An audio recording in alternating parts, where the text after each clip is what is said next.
CNN's Miles O'Brien has been tracking the flight paths of these 4 planes that were involved. Miles, are you able to hear me in Atlanta? Yes, I am, Aaron. And tell me what you've been able to figure out to this point. Well, as you probably know, Aaron, there are various commercial websites that allow you to track commercial aircraft. Now, if you go to many of them right now, you're not going to get very far because they're being overwhelmed by interest in people.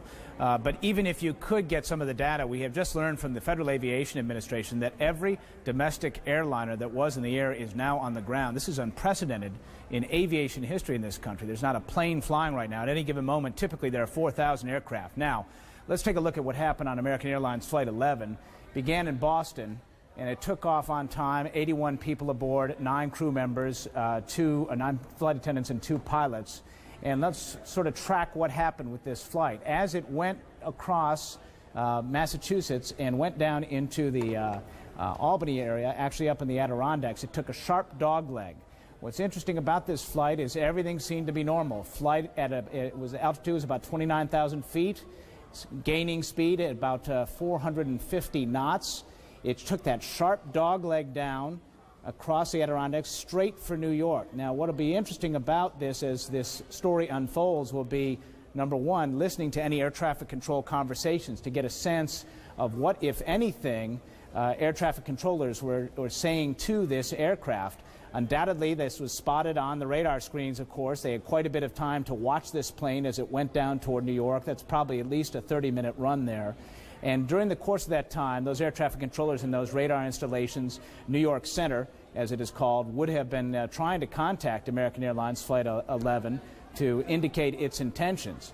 It must have been a horrifying scene for them. They were probably trying to clear air traffic out of the area. Clearly, once those tapes become available, we'll have a little bit more knowledge. And if it is possible to locate any of the so-called black boxes, the flight data recorders, cockpit voice recorder out of this particular aircraft, they'll obviously know more about what was going on what must have been a very dramatic flight indeed. Now, this is the first flight. This is the flight that first impacted the first tower of the World Trade Center, and this is the first of 4 that we know about, of course, 4 air hijackings, which led to crashes and obviously a tremendous amount of damage. I'm getting this information from a company called FlightExplorer.com. They are compiling their archival radar information from this morning, and as it becomes available, we'll be able to show you the flight paths of the other 3 aircraft that are suspected in all of this, and we'll bring those to you as soon as we get that. Aaron? Just a quick practical question. These tapes of the cockpit tower communications, do they exist on the ground? Yes. Are they recorded in control towers?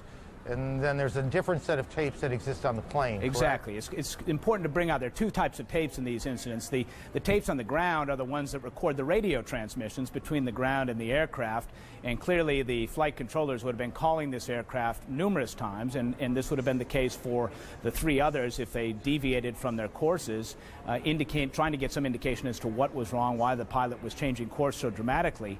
Now, what will be interesting to hear is if there is some sort of response from these aircraft. This will give us some clue as to who might have been in control of the plane at the time, or if there might have been some sort of struggle aboard, or if there was just a lack of a struggle. There's a lot of mystery here, obviously. Now, ultimately, as they go through the wreckage in these cases, it's possible that investigators, and there's a good chance because they have emergency locating devices on them, they'll find these so-called black boxes, and on those black boxes there might be much more information which might give authorities some clues as to who might be responsible. Several different kinds of information. There's technical information in these black boxes, what the airplane was doing in a sense, but there's also communications between the cabin crew that exist on those tapes, what pilot was saying to co-pilot. We might be able to hear, if these tapes are ever located, what the people who took control of these planes, and that's clearly what happened, seems clear that that's what happened, what they were saying. Whether these tapes will ever be found, obviously we don't yet know, but that is part of what will happen in the next days. On this day, what is happening